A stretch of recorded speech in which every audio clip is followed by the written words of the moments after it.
जब भूख से मरते हुए एक अपाहिज कुत्ते को गरीब किसान ने अपने हिस्से की आखिरी रोटी खिलाई, तो उस बेजुबान ने एक ऐसा चमत्कार किया जिसने रातों रात उस किसान की किस्मत पलट दी। गोविंदपुर नामक एक अत्यंत प्राचीन और शांत गांव में किशन नाम का एक बहुत ही सीधा और धर्मपरायण किसान रहा करता था। किशन के पास धन के नाम पर केवल एक छोटी सी बंजर जमीन का टुकड़ा और एक टूटी हुई झोपड़ी थी। उसकी धर्मपत्नी सुजाता एक अत्यंत पतिव्रता और संतोषी स्त्री थी, जो हर हाल में अपने पति का साथ निभाती थी। उनका एक छोटा सा पुत्र था जिसका नाम गोपाल था। किशन का बड़ा भाई गजेंद्र गांव का सबसे अमीर और शक्तिशाली जमींदार था। पिताजी के देहांत के बाद गजेंद्र ने बेईमानी करके सारी उपजाऊ जमीन और पुश्तैनी हवेली अपने नाम कर ली थी और किशन को धक्के मारकर घर से निकाल दिया था। किशन ने अपने भाई से कोई शिकायत नहीं की। उसने उस बंजर जमीन पर दिन रात पसीना बहाया, लेकिन नियति की परीक्षा अभी बाकी थी। उस वर्ष गांव में भयंकर सूखा पड़ा। बारिश की एक बूंद नहीं गिरी। धरती फट गई और फसलें सूख कर राख हो गईं। किशन के घर में अन्न का एक दाना भी नहीं बचा था। वह दिन भर मजदूरी की तलाश में भटकता और शाम को खाली हाथ लौट आता। सुजाता पड़ोसियों से मांगकर जो थोड़ा बहुत आटा लाती, उसी से दो रोटियां बनती, जिनमें से एक गोपाल को खिलाई जाती और दूसरी रोटी किशन और सुजाता आधी आधी बांट लेते। एक रात जब किशन अपनी आधी रोटी खाने के लिए बैठा, तो उसकी झोपड़ी के बाहर से एक अत्यंत दयनीय और दर्द भरी आवाज आई। किशन ने बाहर जाकर देखा तो वहां एक अत्यंत कमजोर काले रंग का कुत्ता पड़ा था। उस कुत्ते का एक पैर टूटा हुआ था और उसके शरीर पर कई गहरे घाव थे। वह भूख और दर्द से इस कदर तड़प रहा था कि उसकी आंखों से इंसानों की तरह आंसू बह रहे थे। किशन का हृदय उस बेजुबान की यह दुर्दशा देखकर पसीज गया। उसने तुरंत अपनी वह आधी रोटी उठाई और उस कुत्ते के सामने रख दी। कुत्ते ने एक ही सांस में वह रोटी खा ली और अपनी कृतज्ञ आंखों से किशन की ओर देखने लगा। सुजाता ने जब यह देखा तो उसकी आंखों में आंसू आ गए। उसने कहा, स्वामी, आप दिन भर की कड़ी धूप में मेहनत करते हैं। अगर आप स्वयं भूखे रहेंगे तो कल काम पर कैसे जाएंगे? इस बेजुबान को खिलाने के लिए हमारे पास अपना ही पेट भरने को कुछ नहीं है। किशन ने अत्यंत शांत और करुणा भरे स्वर में अपनी पत्नी से कहा, सुजाता, इंसान तो बोलकर किसी से भी मांग सकता है, रोकर अपना दुख बता सकता है, लेकिन इन बेजुबानों की भूख और इनका दर्द केवल ईश्वर सुनता है। मैंने कल ही मंदिर के पुजारी जी से सुना था कि भगवान श्री कृष्ण ने कहा है कि जो मनुष्य अपने मुख का निवाला किसी भूखे बेजुबान को खिलाता है, उसका पेट मैं स्वयं भरता हूं। इस कुत्ते के भीतर भी उसी परमेश्वर का अंश है। अगले दिन सुबह गजेंद्र अपनी बड़ी सी बैलगाड़ी पर बैठकर वहां से गुजर रहा था। उसने देखा कि किशन उस काले कुत्ते के घावों पर जड़ी बूटियों का लेप लगा रहा है और उसे सहला रहा है। गजेंद्र ने एक अत्यंत व्यंग्यात्मक और घमंडी हंसी हंसते हुए कहा, अरे मूर्ख किशन, खुद के बच्चे के शरीर पर ढंग के कपड़े नहीं हैं, घर में खाने को दाना नहीं है और तू चला है इन सड़क के कुत्तों को पालने। तेरी यह मूर्खता और तेरा यह खोखला धर्म तुझे एक दिन इसी सड़क पर तड़पाकर मार डालेगा। अगर इतनी ही दया है तो जाकर कहीं भीख मांग ले, लेकिन मेरे दरवाजे पर कभी मत आना। किशन ने अपने भाई की इस कड़वी बात का कोई उत्तर नहीं दिया। उसने अपना सिर झुका लिया और उस कुत्ते को सहलाता रहा। उस दिन के बाद से यह किशन का नियम बन गया। वह चाहे खुद भूखा सो जाए, लेकिन अपनी आधी रोटी वह उस काले कुत्ते को अवश्य खिलाता। वह कुत्ता भी अब किशन की झोपड़ी के बाहर ही रहता और रात भर उसके परिवार की रखवाली करता। मेरे आत्मीय परिजनों, मैं आपका अपना विवेक वर्मा आज आपसे एक अत्यंत मर्मभेदी प्रश्न करना चाहता हूं। आज के इस दिखावे के युग में लोग पत्थरों की मूर्तियों पर तो 56 भोग चढ़ाते हैं, लेकिन उनके घर के बाहर खड़ा एक भूखा बेजुबान जानवर उन्हें नजर नहीं आता। हम भूल जाते हैं कि ईश्वर केवल मंदिरों में नहीं, बल्कि हर उस जीव में वास करता है जो भूख और दर्द महसूस कर सकता है। बेजुबानों की सेवा से बड़ा इस ब्रह्मांड में कोई धर्म नहीं है। क्या आपके हृदय में भी इन मूक प्राणियों के लिए दया उत्पन्न होती है? अगर आप भी मानते हैं कि इंसानियत और दया ही सबसे बड़ी ईश्वर वंदना है, तो मैं आपसे हाथ जोड़कर और अत्यंत भावुक हृदय से निवेदन करता हूं कि हमारे इस परिवार वर्मा स्टोरीज से आज ही जुड़ें। कृपया चैनल को अभी सब्सक्राइब करें, क्योंकि आपका एक सब्सक्राइब हमें समाज की इन गहरी और सत्य भावनाओं को आप तक पहुंचाने का अटूट साहस देता है। वर्मा स्टोरीज को सब्सक्राइब करके इस आध्यात्मिक और परोपकारी यात्रा में मेरे साथी बने। कुछ महीने बीत गए। सूखे की मार और भयंकर हो गई। एक रात किशन का 5 वर्षीय पुत्र गोपाल अचानक एक अत्यंत रहस्यमयी और भयंकर ज्वर की चपेट में आ गया। उसका शरीर आग की तरह तप रहा था और वह बेहोशी की हालत में बड़बड़ा रहा था। सुजाता रोते हुए अपने बच्चे के सिर पर ठंडे पानी की पट्टियां रख रही थीं, लेकिन ज्वर कम होने का नाम नहीं ले रहा था।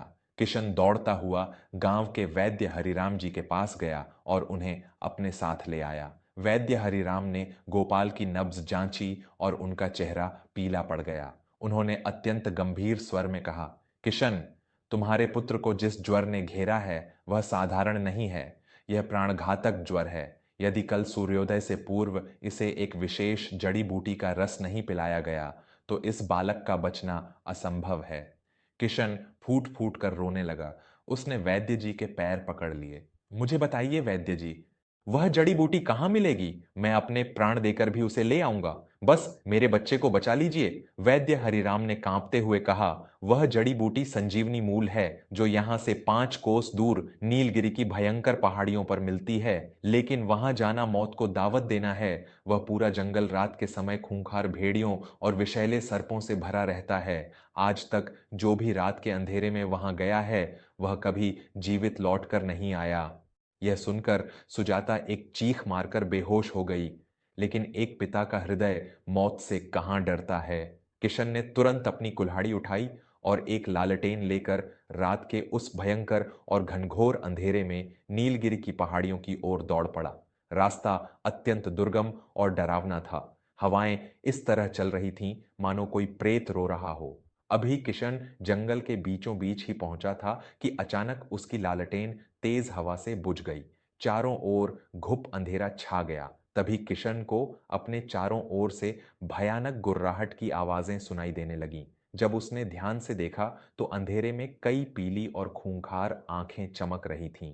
वह भेड़ियों का एक बड़ा झुंड था जिसने किशन को चारों तरफ से घेर लिया था। किशन के हाथों से कुल्हाड़ी छूट गई। उसने अपनी आंखें बंद कर लीं और श्री कृष्ण का स्मरण करने लगा। उसे लगा कि अब उसका अंत निश्चित है और उसका बेटा भी नहीं बच पाएगा।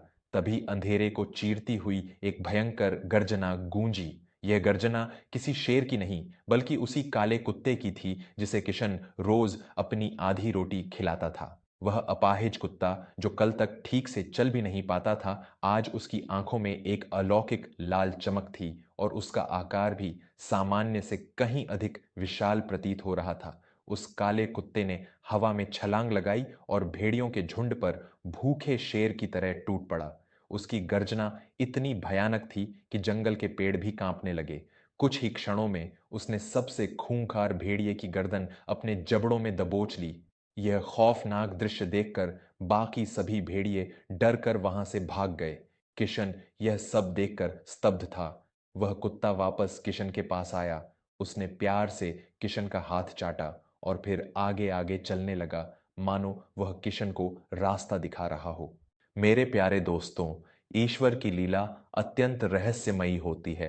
भगवान श्री कृष्ण गीता में कहते हैं कि तुम मुझे जिस रूप में भजोगे मैं उसी रूप में तुम्हारी रक्षा करने आऊंगा। जो इंसान अपना पेट काटकर किसी बेजुबान का पेट भरता है, उसके लिए तो ईश्वर साक्षात मृत्यु के मुख से भी उसे खींच लाते हैं। वह कुत्ता जो भेड़ियों के झुंड से अकेला लड़ गया, क्या वह कोई साधारण कुत्ता था या फिर उस एक रोटी के कर्ज ने ईश्वर को भी धरती पर उतरने को विवश कर दिया था? अगर आप इस ईश्वरीय चमत्कार को गहराई से समझना चाहते हैं और कर्मों के इस सबसे बड़े फल को जानना चाहते हैं, तो मैं विवेक वर्मा आपसे पुनः हाथ जोड़कर विनती करता हूं कि अभी वर्मा स्टोरीज को सब्सक्राइब करें। आपके एक सब्सक्राइब करने से यह पवित्र ज्ञान लाखों भटके हुए लोगों तक पहुंचेगा और शायद किसी भूखे जानवर को भोजन मिल जाए।